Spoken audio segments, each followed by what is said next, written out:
नमस्कार दोस्तों, side take में आपका स्वागत है। आज हम क्लास 9th मोशन का जो चैप्टर है उसमें पहले कुछ प्रॉब्लम सॉल्व करेंगे, उसके बाद हम मोशन ऑफ इक्वेशन का डेरिवेशन करेंगे। ठीक है, तो पहला क्वेश्चन हम देखेंगे इसमें, क्वेश्चन नंबर 1। तो क्वेश्चन हम यहां से लिखते हैं। क्वेश्चन पहला है state whether speed is a scalar quantity or a vector quantity. Speed is a vector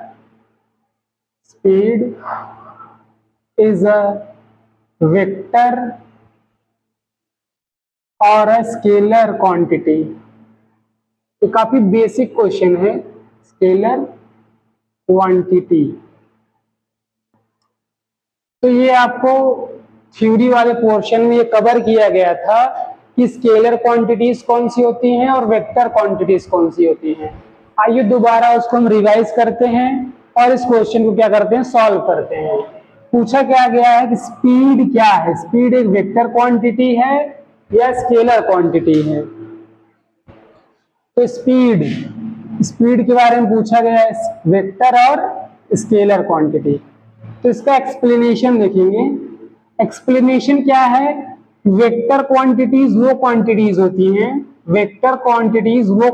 होती हैं जिनके पास मैग्नीट्यूड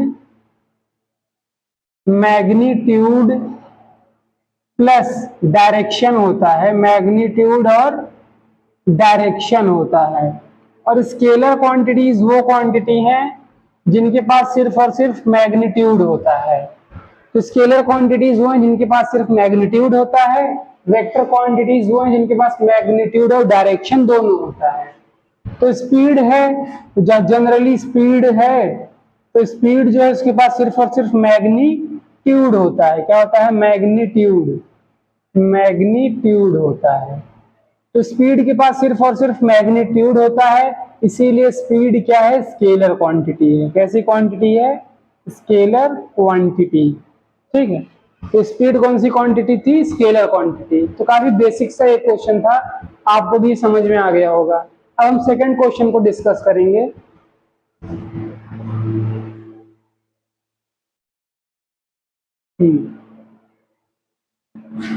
तो सेकंड क्वेश्चन देखते हैं। हमारे स्क्रीन पे सेकंड क्वेश्चन ये रहा। सेकंड क्वेश्चन है कि बस x, एक बस है x, तो हम क्वेश्चन को लिखेंगे नहीं क्योंकि उसमें क्या है, टाइम ज्यादा जाएगा। हम क्वेश्चन को पढ़ेंगे, उसका एक पिक्चर बनाएंगे, उसको सॉल्व करेंगे। जैसे कि क्वेश्चन है कि bus x travel a distance of 360 kilometre in 5 hour. मतलब एक बस है, ये एक बस,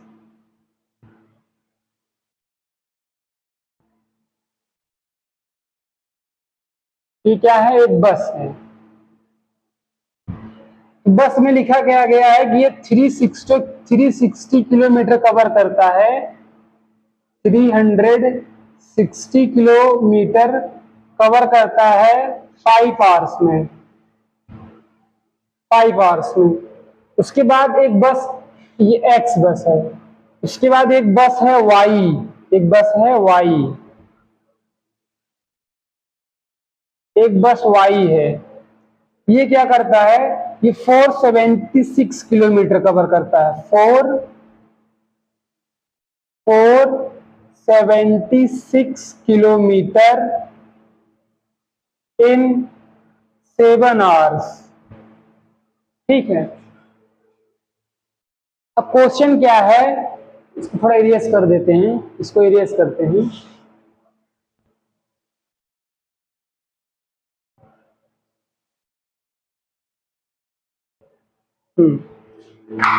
तो क्वेश्चन क्या है, क्वेश्चन यही है कि बस x है जो कि 360 किलोमीटर कवर करता है 5 घंटे में। बस y है जो कि 476 किलोमीटर कवर करता है 7 घंटे में। फिर क्वेश्चन ये है, विच बस इज मूविंग फास्टर,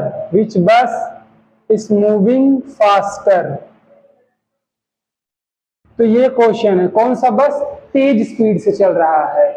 तो यहाँ पूछा है कौन सा बस क्या है, मूविंग फास्टर। फास्टर का मतलब क्या हुआ, जिसका स्पीड ज्यादा रहेगा वो तेजी से चल रहा होगा। क्या ज्यादा रहेगा, स्पीड ज्यादा रहेगा तो मूविंग फास्टर रहेगा, मूविंग फास्टर। ओके, तो आइए हम इनका क्या कैलकुलेट करते हैं, स्पीड कैलकुलेट करते हैं। तो एक्स का जो एक्स बस जो है, एक्स बस जो ये एक्स वाला बस है, इसका 360 किलोमीटर कवर करता है, 360 किलोमीटर कवर करता है 5 आवर्स में। इसको अगर हम सॉल्व करेंगे, 5 1 जा 5, 5 7 जा 35 और 1 यहां चला गया, 5 2 जा 10, तो 72 किलोमीटर पर आवर्स। ये तो हो गया एक्स का स्पीड। एक्स का स्पीड क्या है, 72 किलोमीटर पर आवर। तो 72 किलोमीटर पर आवर ये है एक्स का स्पीड। अब वाई का स्पीड कैलकुलेट करते हैं। तो वाई का स्पीड क्या है, अगर हम देखें तो पहले इसका डिस्टेंस अपॉन टाइम। तो डिस्टेंस है इसका 476 और टाइम है 7 आवर्स। तो डिस्टेंस है 476, टाइम है 7 आवर्स। तो इसको अगर हम डिवाइड करेंगे 7 से, तो 7 7 जा तो नहीं जाएगा, 7 6 जा जाए, 7 6 जा, तो 7 6 जा क्या हो जाएगा 42। 42 में यहाँ पर कितना 5 है, यहाँ चला जाएगा 6, तो ये कितना 7 8 जा 56, तो ये कितना आ गया 68 किलोमीटर पर आवर्स। 68 किलोमीटर पर आवर्स और ये है 72 किलोमीटर पर आवर्स। तो एक्स का स्पीड ज्यादा है वाई के स्पीड से। तो जब एक्स का स्पीड ज्यादा है वाई के स्पीड से, तो फास्टर कौन चल रहा है, एक्स फास्टर चल रहा है। X is moving faster, x is moving faster. तो यहां पर हो क्या रहा है, यहां पर जो एक्स वाला स्पीड ज्यादा है तो ये फास्ट मूव करेगा, वाई का स्पीड कम है विथ रिस्पेक्ट टू एक्स, तो ये क्या करेगा, स्लो चलेगा। तो आई होप आपको ये वाला क्वेश्चन समझ में आया होगा। इसको फिर से एक्सप्लेन करते हैं कि एक एक्स बस है जो कि 360 किलोमीटर कवर करता है 5 घंटे में। वाई बस है जो कि 476 किलोमीटर कवर करता है 7 आवर्स में। फिर क्या हुआ, पूछ रहा है कि कौन सा बस ज्यादा फास्ट मूव करेगा, एक्स वाला ज्यादा तेजी से चलेगा या वाई वाला ज्यादा तेजी से चलेगा। इसी को क्या करना था, समझना था। हमने क्या किया, एक्स का स्पीड निकाला और वाई का स्पीड निकाला, उसके बाद देखा किसका स्पीड ज्यादा है, जिसका स्पीड ज्यादा था वो हमारा तेज मूव करेगा। तो आपको ये समझ में आ गया होगा, इसको आप नोट करिए, साथ साथ इसको रफ करते हैं हम।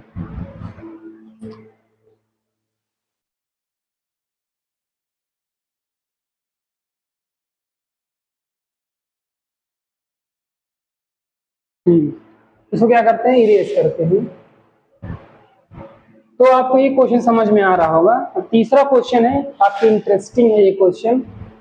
तो आप देख रहे हैं जैसे कि आज हमने बड़ा बोर्ड लाया है, व्हाइट बोर्ड, उसमें वीडियोस काफी अच्छा शूट होता है, स्पेस भी रहता है चीजों को लिखने के लिए। तो आज ये व्हाइट बोर्ड नया है। तो क्वेश्चन देखते हैं, डिस्कस करते हैं। क्वेश्चन क्या है, क्वेश्चन है arrange the following speeds in increasing order. मतलब इसमें आपको 3 स्पीड दिया जाएगा और उस स्पीड को आपको इंक्रीजिंग ऑर्डर में अरेंज करना होगा। देखते हैं कैसे।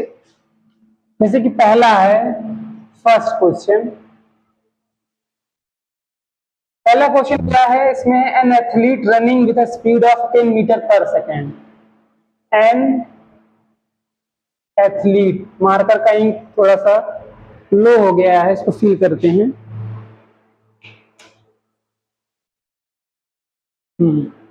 An athlete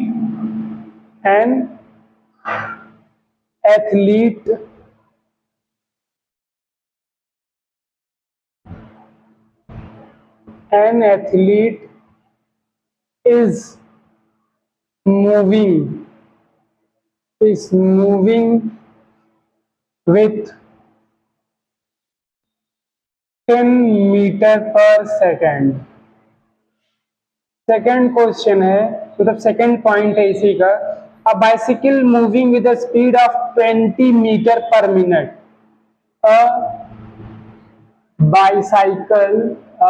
Bicycle is moving with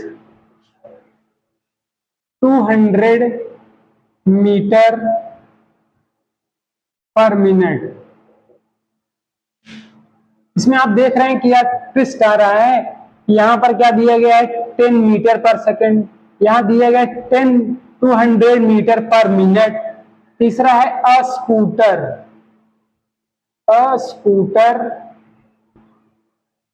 moving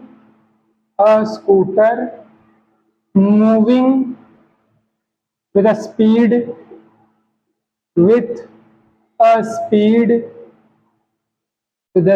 of 30 kilometre per hour. ठीक, आइए इसको सॉल्व करते हैं। पहला स्पीड क्या दिया गया है, पहला स्पीड दिया गया है 10 मीटर पर सेकंड का। दूसरा स्पीड दिया गया है 200 मीटर पर मिनट का। तीसरा स्पीड दिया गया है 300 किलोमीटर पर आवर का।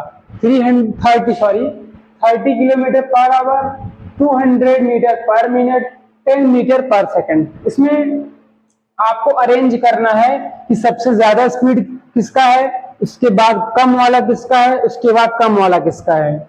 इसमें एक बात क्या ध्यान देना है कि यहाँ पर अगर 10 मीटर पर सेकंड है, यहाँ 200 मीटर पर मिनट है, यहाँ 300 किलोमीटर पर आवर है, तो सबसे पहला काम हम करेंगे, इन तीनों की स्पीड को एक यूनिट में लाएंगे। क्योंकि अगर ये तीनों एक यूनिट में नहीं आएंगे तब तक हम इन्हें कंपेयर नहीं कर पाएंगे।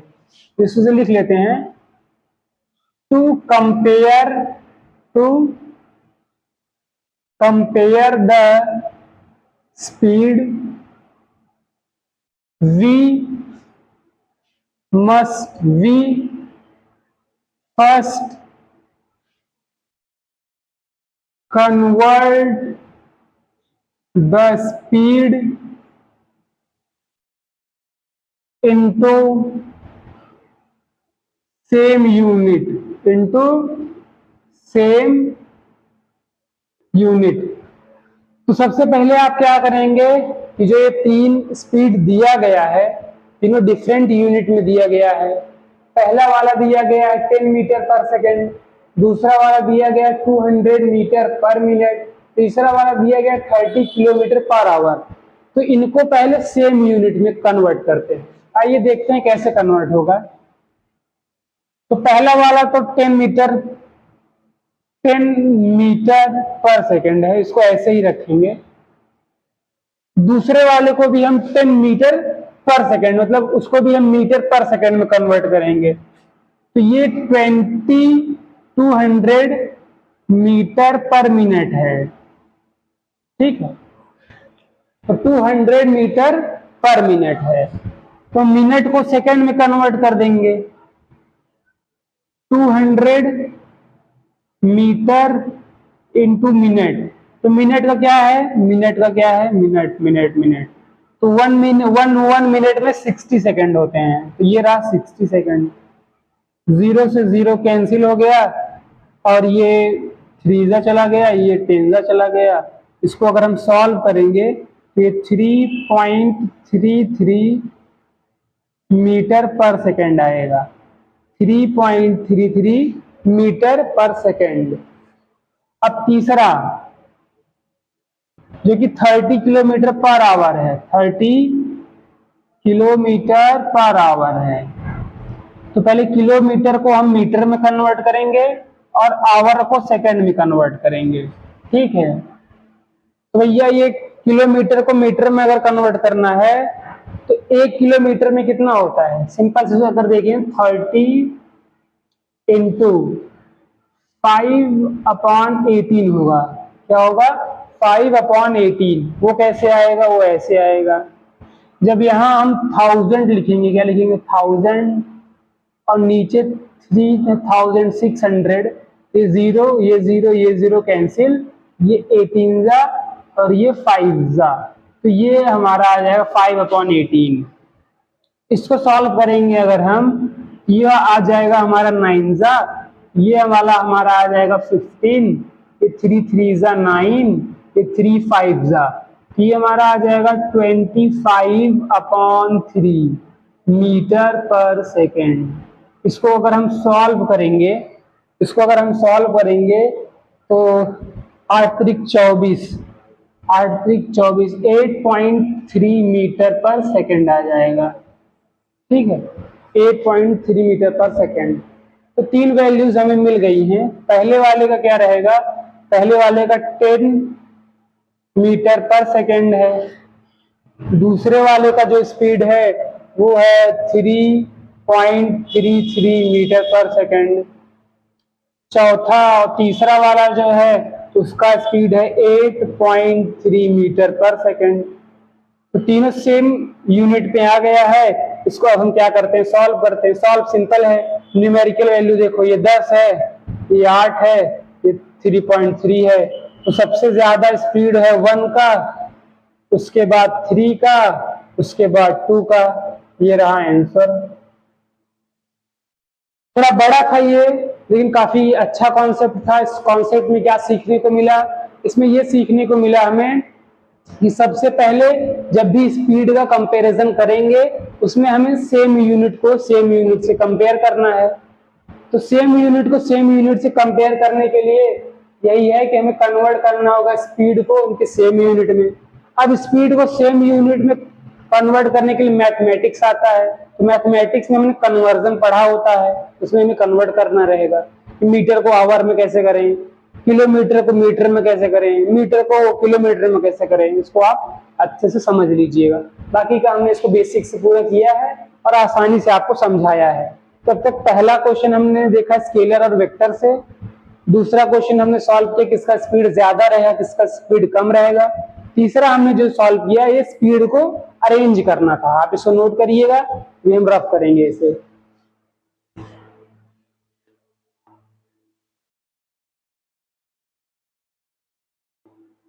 चलिए इसे रफ करते हैं।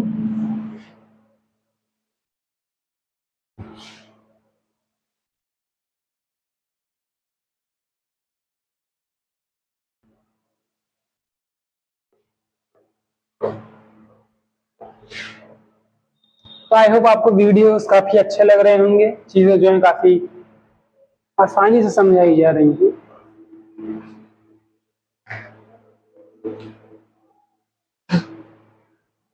क्वेश्चन बहुत बेसिक सा है। क्वेश्चन पूछ रहा है, पहला क्वेश्चन है, पूछ रहा है एक्सीलरेशन बताइए। एक्सीलरेशन का यूनिट, एक्सीलरेशन का यूनिट, उसका मीनिंग बताना है। बहुत सिंपल से आप समझ रहे होंगे इसे, इसका मतलब क्या है। पूछ रहा है एक्सीलरेशन की मीनिंग क्या होगी, एक्सीलरेशन का मीनिंग। ठीक है, अरे भाई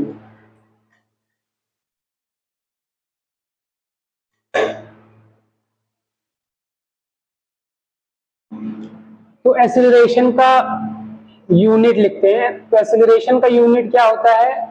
एक्सीलरेशन का यूनिट होता है metre per second square. Suppose करिए अगर लिखा है 30 मीटर पर सेकंड स्क्वायर, इसका क्या मतलब है, यही पूछ रहा है।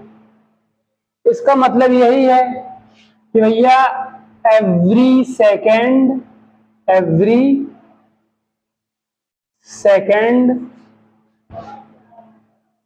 velocity was increasing velocity was increasing by 30 metre per second. Suppose करो अगर यहां पर कोई ऑब्जेक्ट है, उसकी वेलोसिटी 0 है और उसको एक्सेलरेट कर दिया गया है 30 मीटर पर सेकेंड स्क्वायर से। तो एक सेकेंड के बाद अब उसका यहां पर जो स्पीड है वो कितना हो जाएगा 30 मीटर पर सेकेंड। फिर अगले सेकेंड यहां पर उसका स्पीड हो जाएगा 60 मीटर पर सेकेंड। फिर अगले सेकेंड उसका स्पीड क्या हो जाएगा 90 मीटर पर सेकेंड। फिर अगले सेकेंड उसका स्पीड क्या हो जाएगा 120 मीटर पर सेकेंड। तो स्पीड जो चेंज हो रहा है वो चेंज हो रहा है 30 मीटर पर सेकेंड से। यही हमारा क्या है एक्सीलरेशन है। क्या है एक्सीलरेशन। ये स्पीड रहेगा वो 30 सेकेंड, जो स्पीड रहेगा वो 30 मीटर पर सेकेंड से चेंज होगा एवरी सेकेंड। तो यहाँ पर एक सेकेंड में जो वेलोसिटी था वो 30 था, अगले सेकेंड में फिर चेंज हो गया वो 60 हो गया, फिर अगला 90 हो गया, फिर 120 हो गया। ये था हमारे एक्सीलरेशन का मतलब। उसका ऐसा यूनिट होता है मीटर पर सेकेंड स्क्वायर। कोई अगर इसमें एक्सीलरेशन दे दिया तो एवरी सेकेंड वो उसी से क्या होता रहेगा चेंज होता रहेगा। ठीक, अब आइए दूसरा क्वेश्चन डिस्कस करते हैं।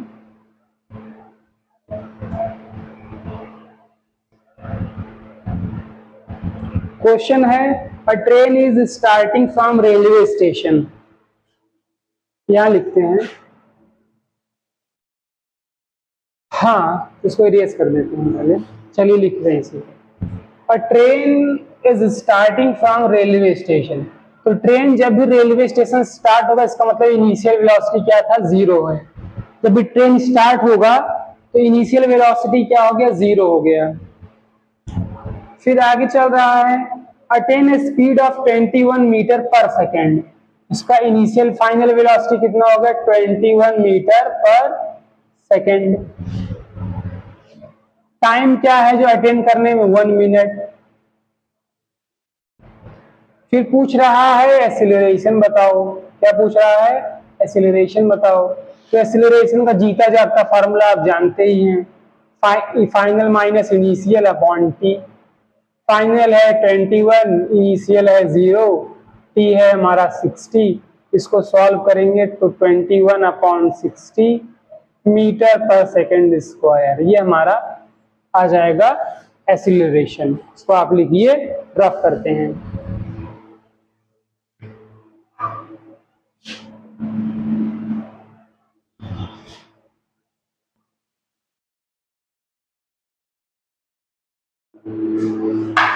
चलिए अब हम सॉल्व करेंगे, काफी अच्छा एग्जाम्पल है, एग्जाम्पल नंबर 31। लेकिन यहां पर हम इसको स्टार देते हैं, क्वेश्चन अच्छा है।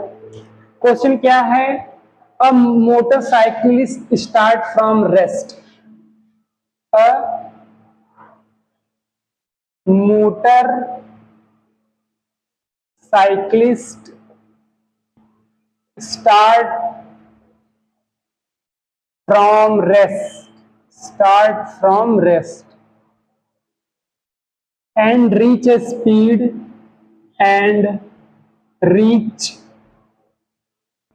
reaches a speed of 6 meter per second after traveling with a uniform acceleration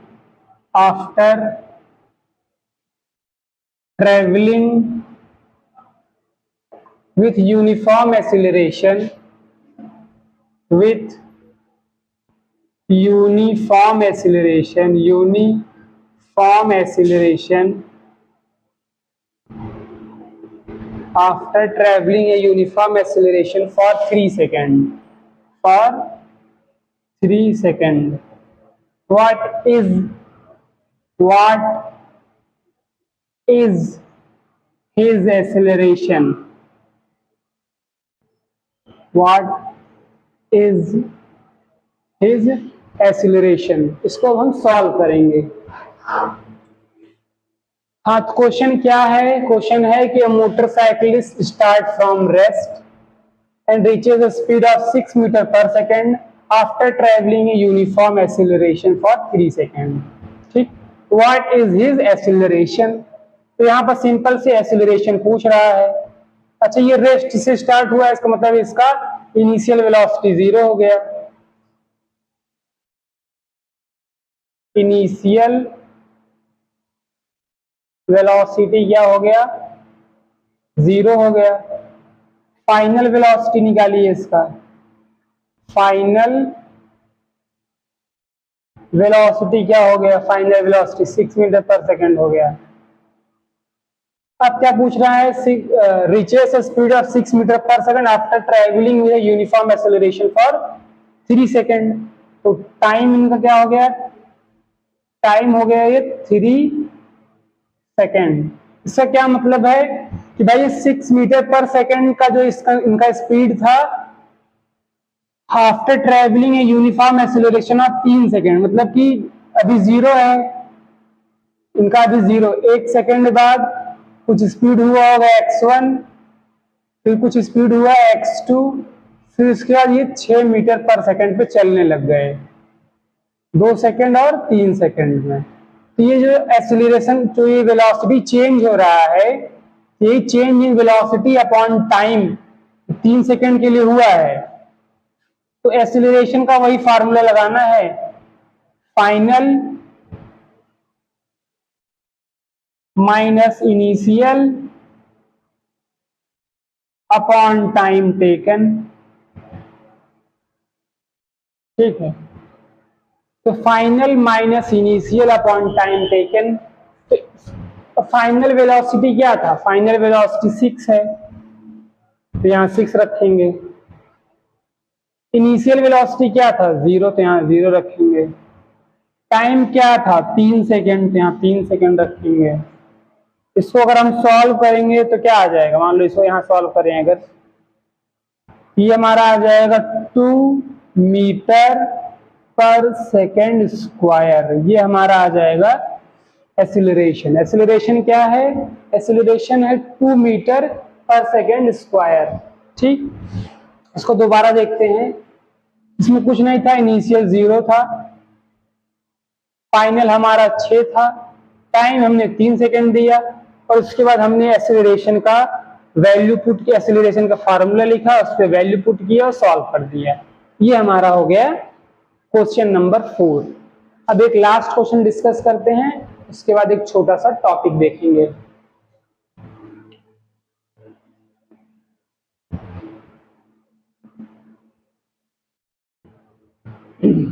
चलिए इसे इरेज करते हैं।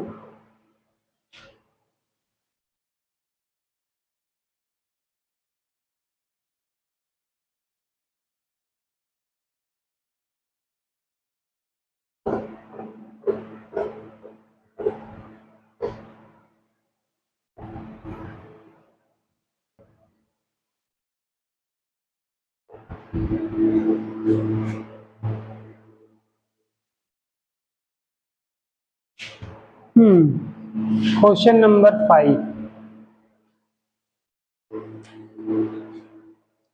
क्वेश्चन नंबर 5 है an ant travel a distance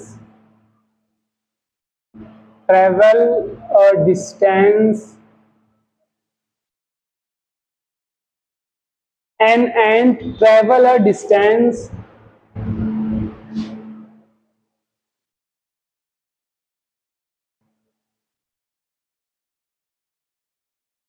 आइए इसको अब हम सॉल्व करते हैं।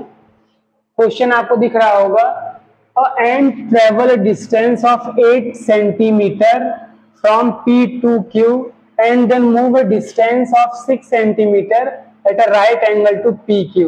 Find the resultant displacement. Question जो है काफी इजी है और आई होप ये आपको समझ में भी आएगा। क्या कह रहे हैं, एक एंट ट्रेवल कर रहा है 8 सेंटीमीटर पी से क्यू तक। सपोज करो ये पॉइंट पी है, पॉइंट पी है और वो क्यू तक जा सकता है, क्यू तक गया। पॉइंट पी से वो कहां तक गया, क्यू तक गया। पॉइंट पी से वो क्यू तक गया, तो पॉइंट पी से क्यू तक गया, उसने कवर किया 8 सेंटीमीटर। अब वो क्या कह रहा है, and then move a distance of 6 centimetre at a right angle to the P Q. P Q के राइट एंगल, ये रहा इसका राइट एंगल। ठीक, हम यहां नहीं जा सकते थे, यहां नहीं जा सकते थे ना, यहां जा सकते थे, यहां। ठीक, ये भी राइट एंगल होता अगर हम यहां जाते, तो यहां नहीं जा सकते थे, यहां नहीं जा सकते थे क्योंकि राइट एंगल नहीं होता है। यहां नहीं जा सकते थे, यहां नहीं जा सकते थे, यहां नहीं। हम या तो इधर जाते या तो इधर जाते, और हम दोनों वैल्यू सेम ही पाएंगे। ठीक है, ये 6 सेंटीमीटर है, मान लो ये है 6 सेंटीमीटर, ये गया। अब क्या कह रहा है, राइट एंगल गया ना, तो 6 सेंटीमीटर ये रहा। अब पूछ रहा है कि इसका डिस्प्लेसमेंट बताना है, इसका डिस्प्लेसमेंट जोड़ दो इनको। तो ये पी क्यू आर हो, मान लो ये आर हो गया। तो ये यहां से लेके यहां तक का 6 है, यहां से लेके यहां तक का 8 है। अब इसका हमें क्या निकालना है, डिस्टेंस निकालना है। अब यही जो डिस्टेंस आएगा वही हमारा डिस्प्लेसमेंट हो जाएगा। क्या हो जाएगा, डिस्प्लेसमेंट हो जाएगा। आइए इसको सॉल्व करते हैं। तो इसमें क्या करेंगे, ये हमारा सिंपल से एक राइट एंगल ट्रायंगल है। क्या है, right angle, right angle triangle है ये। तो आपको ये दिख रहा होगा, ये एक राइट एंगल ट्रायंगल है। और जब राइट एंगल ट्रायंगल है तो हमें हाइपोटेनस का अगर वो निकालना रहेगा, क्या कहते हैं, डिस्टेंस निकालना है, तो hypotenuse square equal to base square plus perpendicular square, base square plus perpendicular square. Base square कितना हो जाएगा, इसका बेस कितना है, इसका बेस है 8, तो 8 का स्क्वायर। परपेंडिकुलर कितना है, परपेंडिकुलर 6 का स्क्वायर। और ये हाइपोटेनस यहाँ स्क्वायर में है, ये h स्क्वायर में है, तो आपको पता होगा ये h स्क्वायर में है, यहां जाएगा तो ये अंडर रूट में हो जाएगा। ये 8 स्क्वायर प्लस 6 का स्क्वायर, ये हमारा आ जाएगा 8 का स्क्वायर कितना होगा, 64 प्लस 6 का स्क्वायर होगा 30। इसको अगर हम सॉल्व करेंगे तो हमें मिल जाएगा, 6 को 4 से प्लस करेंगे 0, और 6 9 को प्लस करेंगे 9 1 10, और ये हमारा वैल्यू आ जाएगा 10 मीटर। क्या वैल्यू आ जाएगा, 10 मीटर। तो ये वाला जो डिस्टेंस है, ये वाला जो डिस्टेंस है, ये हमें मिल जाएगा 10 सेंटीमीटर। यहाँ ये मीटर में नहीं है, सेंटीमीटर में है।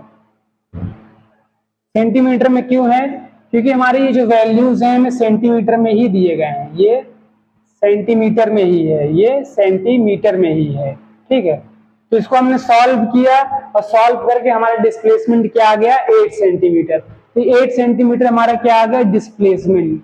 अब इसमें एक चीज और ऐड करते हैं, इसका हम डिस्टेंस फाइंड करते हैं। तो डिस्टेंस का आपको बहुत आसानी से पता चल गया होगा कि भैया डिस्टेंस, ये एक्चुअल पाथ, ये वाला एक्चुअल पाथ, ये 8, और ये वाला एक्चुअल पाथ 6। तो कितना हो गया डिस्टेंस, ये 8 ये 6, डिस्टेंस हमारा हो गया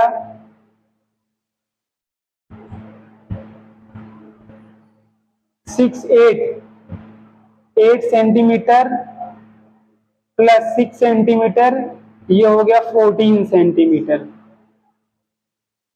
कितना हो गया, 14 सेंटीमीटर।